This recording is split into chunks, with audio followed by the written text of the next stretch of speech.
Facebook live. Live. Where's it going to be live? Here we go. We're live right now. Here we are. So everybody that is watching us live right now, and for those of you that are watching or listening at some point in the future, it is such a pleasure to be able to introduce you to my friend that I have known for, I don't know, Bud, what, 20, 25 years? I don't know. More than 20. Yeah, long time. Probably more than 20. No, probably more than 25 years. I think it would have to be. And their sales mastery is like going to be 30 years. And so that's right. Who knows? It might be over 30 years. That's pretty remarkable. Years. It's a long time. Long time. It's been a long time. It's been a long time. And so, you know, Dave, I go through this thing in my head from time to time as I try and be objective about this all-in focus and say, okay, so who do I want to interview has crossed my radar screen, and who am I not thinking about that's obvious? And when I first reached out to you on this, it was probably a few months ago, and then I think we tried a few weeks ago, and you're a busy man and I'm got a pretty busy schedule, and it just took us a while to get this put together. But man, if there is a human being that I know of, particularly in our industry, you and I in the mortgage industry, that's more all in, I don't really know who it is than Dave Savage. And I think the cool thing about what you've created, as I see it, and then I really will ask a question and shut up, but this is just my preamble up front, is that you have somehow managed to, and I'd love for you to address this at some point, but you have somehow managed to create a reputation and a brand and a service and a product in an industry that is about as neutral as it can be, because it's really just it's a tool. It's a way to show up more effectively. And you're like the ultimate evangelist. Like everybody knows, well, yeah, you know, Dave's going to do that. And then of course he'll talk about mortgage codes. Like it just sort of goes without saying, right? But you've done such an amazing job with this. And in an industry where there's a lot of ripple effect from people just either, they probably shouldn't have partnered over there, and maybe they shouldn't have said this over there. Like, that's never Dave. Like, you somehow managed to maintain this cool, acceptable relationship with everyone. And I want to compliment you on that up front. And I guess I want to stop, and then I'll ask my first question. But just like, as that washes over you, how do you react to that? Well, I mean, first of all, I'm really proud of it. And I think it has definitely served the Mortgage Coach mission well. And while there's a lot of, how have we gotten here? But I think it's always been putting our core customer first. It's like when, and understanding, like in Mortgage Coach, the core customer is the family making the decision, and the loan officer and the lender using our platform to do it. Yeah. And I think if you always make decisions with those core people in mind, you'll end up in a good spot, and you'll end up in this kind of place of neutral where, as long as you're putting the borrower first and the family first, then we're going to all get along. Yeah, I want to just pause there for a moment and let that settle in on people a little bit, because that sounds like it's the kind of line that I think people might nod their heads to and say, yeah, well, of course. But there's really something very powerful there, that if you focus on your core customer first and foremost, and I think of Nordstrom, right? That famous position that they used to take. I don't know if they do anymore, and Lord only knows what's happening to retail as we speak. But, I think sales associates at Nordstrom were at some point empowered to spend up to, do you remember, was it $1,000? They have a budget, in terms of how they show they care and how they recognize people. I don't remember what the number was. But I mean, the point is, for them, it was like, that's the customer. And in rare situations, if you have to do something that's, way off the reservation to make them happy, do it. I think of Ritz-Carlton the same way. Their little credo card that they all carry in their pocket says, "We are ladies and gentlemen serving ladies and gentlemen." So they are very focused on their core customer.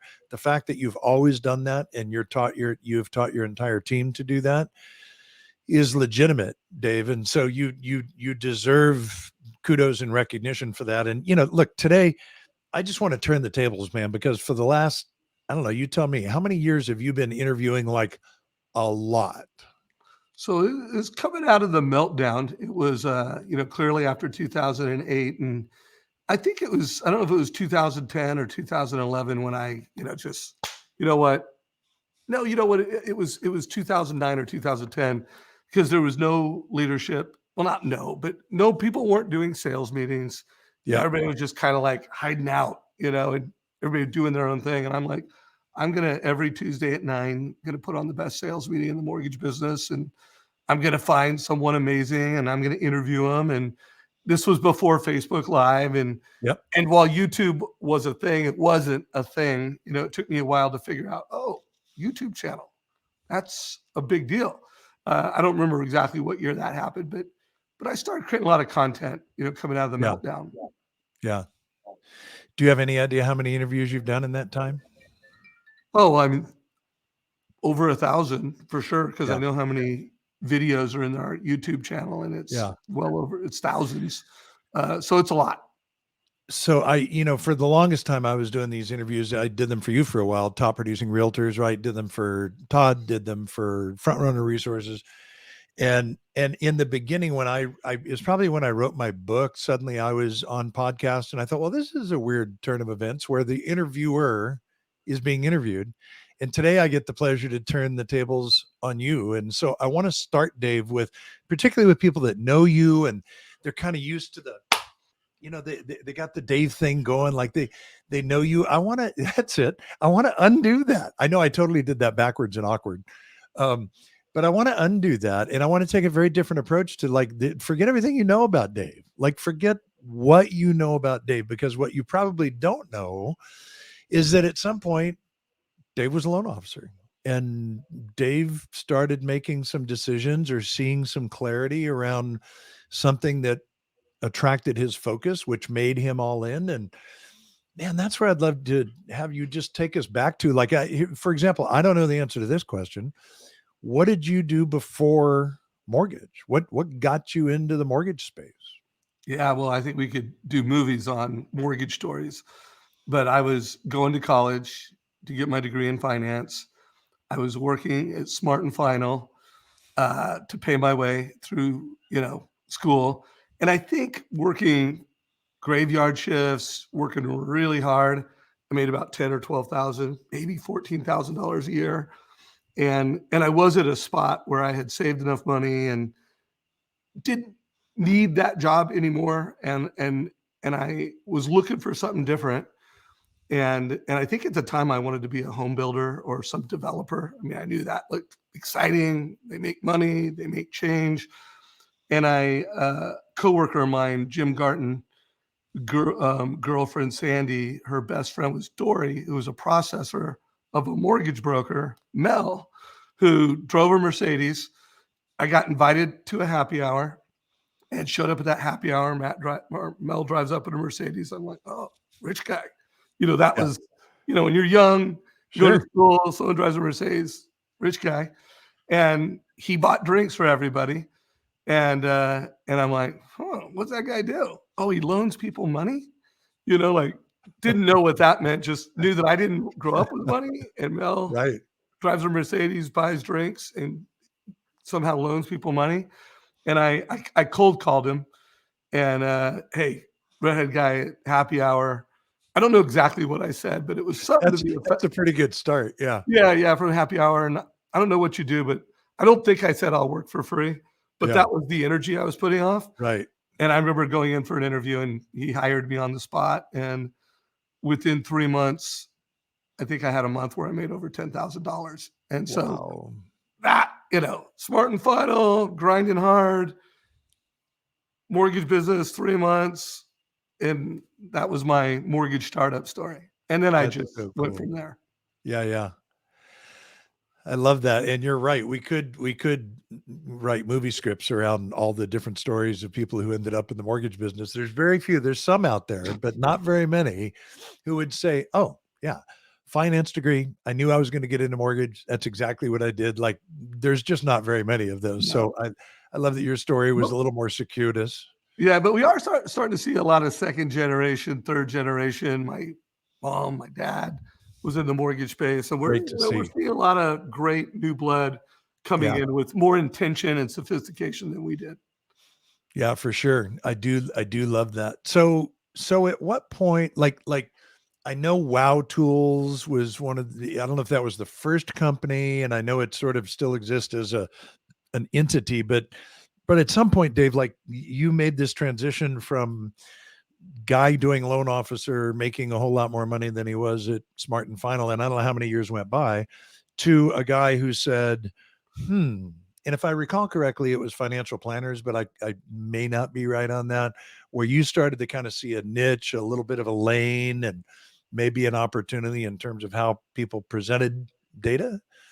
Where did that So, start? well, Mel, my mentor. I mean, I got the CPA financial planner angle because my first couple of days on the job were yellow pages, opened up to CPAs and financial planners, and column, and the script was, "Hi, my name is Dave Savage with Excalibur Mortgage. We specialize in helping CPAs and their clients with real Nice. estate financing needs. Do you have you had any clients ask you about real estate financing lately?" So Mel gave me that gift. Like, I did not Got invent it. the Yeah. CPA financial planner focus, but that did lead to the invention of Mortgage Coach, because I practiced all kinds of different ways of showing up with the CPA or financial planner and differentiating myself. And the one that really stuck, and it took me a few years to figure it out, was to say my advice makes a difference. And then to be able to show it. And so I had created this Excel spreadsheet that, options, overtime, Yeah. and I would say, "Hey, my advice makes a difference." And then I would see, and they would all go, "Oh, my loan officer doesn't do that." Right. And here I am, this 20 something, spiked red hair kid, and I'm sounding smarter and having a more sophisticated conversation than they've ever heard in their life around Right. mortgage. So that was how I got the niche. And then Mortgage Coach was really founded from two things. One, I think the year before I founded Mortgage Coach, I spoke for the first time on a panel at Mastery, and Todd, he liked my CPA financial planner story, and I guess I was well received. And he's like, "Dave, next year we'll give you more time on stage." And I'm like, "Hey, sounds fun. I'm in." And at the same time that happened, I was trying to improve my Excel spreadsheet. And my ask to my co-founder Greg Wexler at the time, well, at the time he was my friend, he became my co-founder of Mortgage Coach, was, "Hey, you know what? I've got this unique process."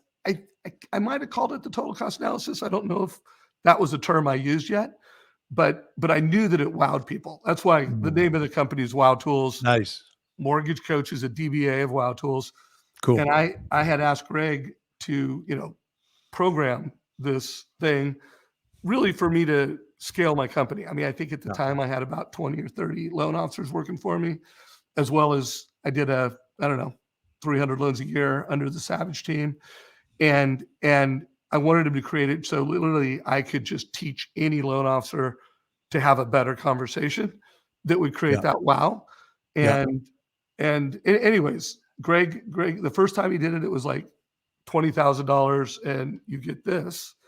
And I got the $20 version of Mortgage Coach, and I'm like, no one's going to use this but me. Right. And it makes my job faster, but it's not going to help me elevate my company. And so he's like, well, that'll be 100,000. And I'm like, oh, the $100,000 version. And I go, I got an idea, Greg. I go, I'm going to be on Sales Mastery stage 6 months from now, 9 months from now, whatever the number was. I go, I promise you'll get your 100 grand, but I might have to not only use it myself, but sell this to other people to get it. And so whatever year it was, I spoke at Sales Mastery, told my story from stage, walked off stage, and sold 117 mortgage coaches Wow. for $995 each. Wow. So that was the Mortgage Coach startup So story. cool. I love that, dude. And I was probably in the room because that had to have been 91, 92, 93. Well, it was the year after I started Mortgage Coach, the year after Daniel started Building Champions. So it was So that was the 25 year. years ago. So it was Daniel's second year in business, whatever that was. Okay. So that would have been 24 years ago. So whatever Yeah, that probably. was. Yeah, Yeah. yeah, yeah. Oh, buddy, I love to hear that. And then I'm thinking about a recent post that somebody put up. I don't think it was me.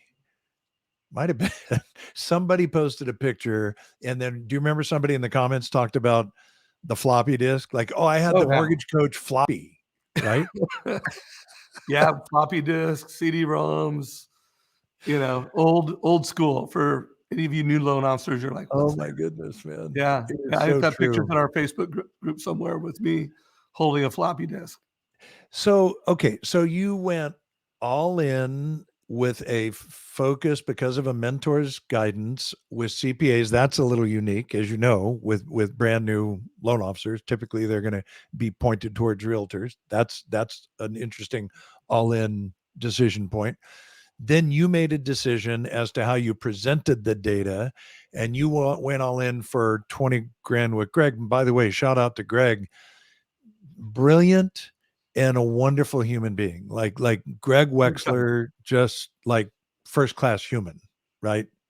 Just love your partner, He's been my co-founder. business partner for 25 years. So, yeah, Such a it's good a dude. good Just such a partnership, good good dude. man.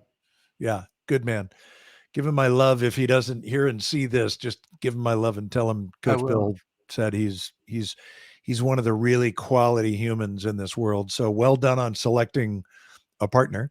Then you went way all in on 100 grand, which then meant you had to kind of step up your game. You were invited by Todd, but I know you, like you're going to look at that opportunity and go, okay, like this is not just to show up and be interviewed. Like, I probably need to do a presentation that's going to result in an action. There's going to be a call to action, and I need people to set up and buy this thing. They did. And I'm curious, what was the next one after that? I mean, I know you've made really significant investments in your company as time has gone on, but is there another all in moment that follows that you can Yeah, think of? there's a couple. I mean, clearly when I decided to, sell my interest in the mortgage business and go all in as a technology Yeah, entrepreneur, June of 2000, I had, founded Mortgage Coach, had 1,000 or so loan officers using it. I had some other technology ideas that I wanted to fund and build, and so that was a big all in decision. I was making very good money in the mortgage business, and had a lot of upside of personal income, and to say, oh, you know what, let's do not do that, and let's do this. It wasn't like I was a loan officer yeah, that couldn't make a lot of money. I mean, I was closing yeah, 300 loans a year doing the business, and I shifted. So that was a big all in moment. And then I think the one that led to you even saying, hey, I want to interview Dave, was coming out of the meltdown and deciding that, one thing I had learned in the meltdown, which technology is great, but it's useless if no one uses it. yeah, And if they don't use it, they don't get the value. And so I saw how many loan officers went out of business and how many loan officers didn't use our product. And then I realized coming out of that the most powerful force, at least in my life, was leadership. And absolutely. we got to show leadership. I had this core group of mortgage coaches, advisors that were extraordinarily successful loan officers, and doing it right. Like, no one cares more than a mortgage coach about helping a family make a really good decision. Yeah, So I was like, that was all in, like, creating content, and deciding that I was going to be an industry change agent was probably why we're here right now. Is I've created yeah. a lot of content because I made that decision over a decade ago. So I love that, Dave. And I'm just, I'm trying to put myself in the shoes of the listener or the viewer. And you at this point, I think inarguably you have interviewed, let's just talk about the mortgage space for a minute. You have interviewed more top producers in the mortgage space than anyone else.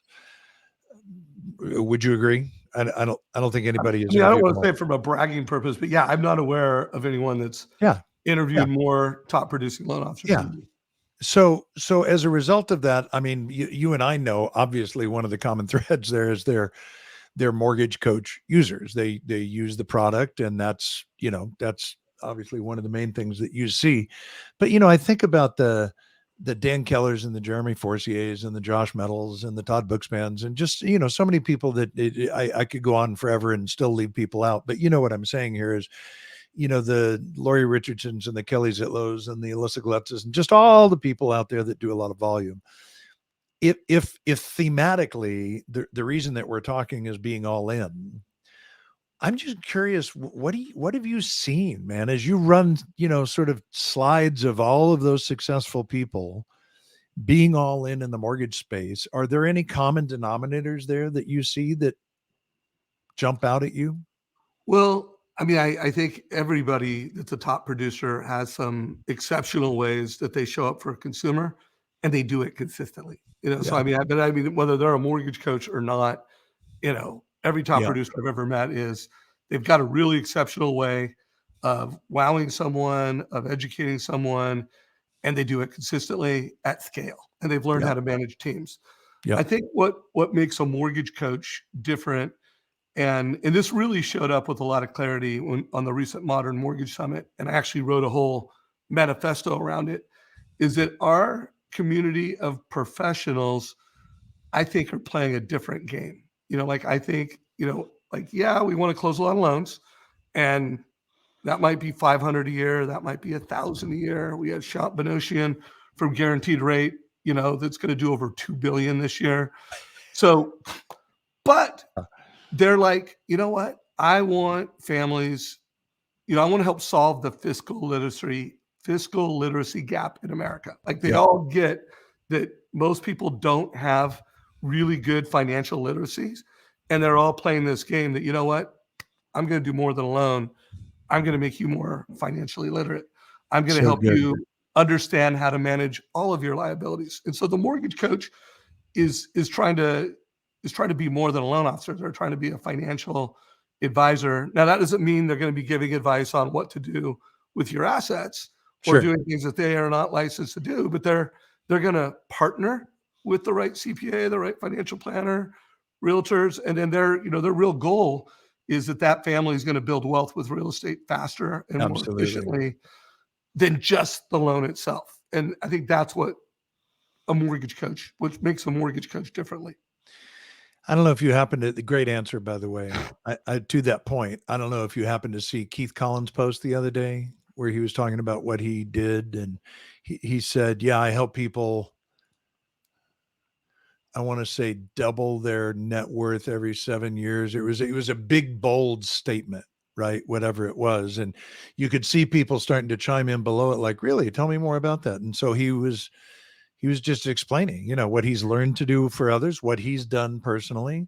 I mean, that's the other thing, right? We don't talk about it a lot because nobody really wants to talk about their personal success and their personal finances. But as well as I do, these names that I've just listed off right now, they all do very well personally. They've all got their eye on this impending tax bill, right? That might be Right. coming up. Right. But they're invested literally, like they're literally invested. I think Josh Metal, when I was first coaching Josh, if I'm not mistaken, I think he had 100 rental properties then that his wife and mother-in-law um, managed, or wife and mother might have managed for him. There's Nicole Ruth in Denver. I don't know how many now. Last time I asked her this question, I think it was 30. She calls them doors, 30 doors that. So people are they're investing, they're redeploying assets, they're looking at debt differently personally, not just talking to others, but personally, right? Yeah, no, I think, and that is my advice to the mortgage industry. I think we are in a really cool position as mortgage professionals to not only help people get home ownership and get loans, but to really shift that. Like when you look at America's balance sheet and you look at the asset side of the balance sheet, there's about 20 million millionaires in America. There's 654,000 CPAs. There's a little over 300,000 financial advisors, and there's over 1.2 million life insurance agents that do a really good job of resourcing America's asset side of the Yeah. balance sheet. And then when you take America's liability side of the balance sheet, 16.5 trillion in mortgage debt, 37.5 trillion when you include auto loans, credit cards, student loans. And then you take equity, people's home equity, 15 some odd trillion in home equity. And there's only 150,000 loan officers. Oh yeah. And who else is going to help America's liability side of the balance sheet Oh yeah. than those 150,000 loan officers? Like, who else is going to do it? Right. And so, like, mortgage coach, we got 13,000 and growing fast. But really helping families. And let's face it, most families don't have enough money to need or access a financial For advisor. sure. But For sure. if they're thinking about home ownership, they have enough money for a loan officer. So I think the mortgage industry and the loan officer is really well positioned. In a term I like to use, be captain of the wealth team. Like, you know Yep. what? And be captain, co-captain. Hey, let's bring in a realtor. Let's bring in a financial planner, and let's help every family, whether they have enough money and assets to have a financial advisor. Let's help every family in America have a financial advisor. And that So is a good, man. mortgage coach. So good. The very fact that you rattled off all those numbers is mind-blowing to me. You have such mastery of this topic. It is amazing. So, Dave, in wrapping this up, if someone is listening to this right now and they're an executive at a mortgage company, if they're a leader of a team or a state or a region, a division, or if they're a loan officer, I cannot fathom that there is a loan officer right now who is approaching this business as a career who is not utilizing Mortgage Coach. I cannot fathom that. But you and I both know that's the case because of the numbers. The numbers are massive. There's still tons of people that could be using this tool. What would you say to them, from the executive who should entertain probably some sort of, corporate level, enterprise level engagement, to the individual loan officer that says, I don't have time for that, man. I'm too busy. I don't have time to learn to do another thing like this. What would you say? How would you open the door right now to a dialogue with your company? Well, so first of all, for new loan officers, I think always their biggest concern is they're in this business because they've heard of the money that can be made, the success. And they're like, I want to be that person. I want to do that. And so it's like getting through the first year. So I actually wrote a playbook, a new loan officer playbook. I'll get you a link to it. And it was from just studying new loan officers, interviewing mentors of new loan officers. Nice. And the one thing I'd say to you new loan officers, it really is, if you can become financially literate yourself, and yes, that does include, if you're a mortgage professional, guidelines and knowing lending really well, but understanding, being a financially literate person. By the way, most Americans aren't. Right. And so you will have an advantage. You'll have more confidence and you'll create more value, and you can crush loan officers that have been doing this 20 years because you have an advantage. I think for the C-suite, my message is what got us here isn't going to get us where we want to go. And we are in this digital age shift right now. Like, things are changing, and it's changing radically fast. I mean, I do believe by 2027, I just made up a year, that how a home is financed is going to be radically different. And when you look at the specialty retail space, and you brought up Nordstrom's because they're a great example of this. Yeah. I learned this acronym from Scott Brown, who used to be the chief futurist for Intel. And the acronym is WCD. WCD. Write that down, guys. And Nordstrom's has crushed it with WCD, what Amazon can't do. Now, C-suite, you're in housing, so put a Z in it. What Amazon and Zillow can't do is what you need to do. And then you also need to do what they can do. So let's look at Nordstrom's, for example. When you go into a Nordstrom store and they don't have something in stock, every person could go to a computer and they could tell you, oh, we got 2 of these here. Or we don't have any here, but we got 3 here. Or I could click a button and have it shipped. Yep. So literally it's like, I know within seconds what you have. I know within seconds where I can go get it in my car right now. Or I can just have it shipped with no extra cost. Like, by the way, that's what Amazon can't do. And it's what Amazon can do. So they're they're going to thrive. And I think in mortgage, we need to do the same thing. And you know, the things they can't do, they can't show up for a personal family and care Yeah, beyond the transaction. Like that's right. Amazon Mortgage is not going to do that. Are they going to do transactions really fast, really efficient? Whatever can be automated will, but they're not going to be able to deliver mortgage strategies. They're not going to be Sure. able to, you know, purchase transactions and move up analysis and rent versus own analysis. So to the C-suite, I would say lead. You know, leadership is the most powerful force on earth. You need to, you can't rely on your loan officers to just like find it on their own. You need to have a, you know, a manifesto that you're executing, and then you need to train your folks. And then my last thought on this is that Mortgage Coach, you know, we're not just a tech company. We're a philosophy that's supported by technology and community.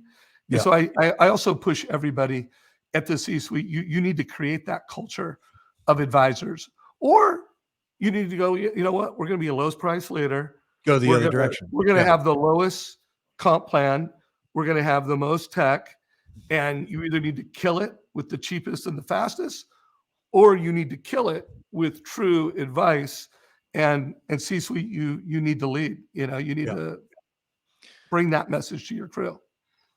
Yeah, it's so well said, man. At every level. So please do send me that link, the new loan officer playbook that you mentioned, and anything else that you think is relevant that we throw into show notes, Dave. I want to, you know, be another resource for people that have questions and aren't sure where to go and how to check this out. And I don't want to leave the obvious unstated here, but you know, maybe we've got somebody that's new to the business. They don't know Dave. They've never heard of Mortgage Coach. Like, if they Google Mortgage Coach, are they going to find everything they need to find? Mortgagecoach.com, and there is a place to get a demo. And any C-suite executives that want to reach out to me, Dave at Mortgage Coach. And I will give you a link to the manifesto that I wrote the night before the opening comments of the Modern Mortgage Summit. But yeah, Love it. Would love to hear from y'all. Well, buddy, I so appreciate your time. I appreciate your transparency. I love your story. I think it's enormously encouraging for everybody. And thanks for changing the industry, Dave. I don't think that's overstating it. You have had an enormous impact on the industry. You've had an impact on me over the years. I appreciate your friendship, and I appreciate what you've built. It's an honor. And thank you, Bill. You've been an awesome friend. Thanks, buddy. Take care.